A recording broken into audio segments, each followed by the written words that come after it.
Жесть.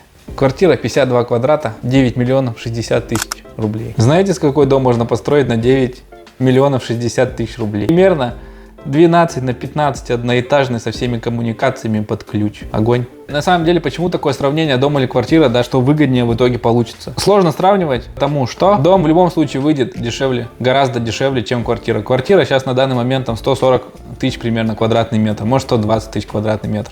Дом выходит 60-70 тысяч квадратный метр. Но есть еще расходы на обслуживание квартиры дома, да. Дом вам приходится обслуживать по большей мере самостоятельно, то есть септик, нет обслуживающей организации, вы сами его ремонтируете, чините, насос на скважине, например, или сама скважина забилась, там надо ее прочистить.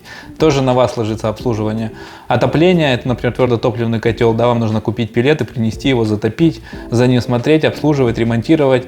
Электричество, то же самое, все обслуживание ложится на вас. У вас щиток, есть только подача электричества и все. Все, что проходит на вашем участке, обслуживаете вы самостоятельно.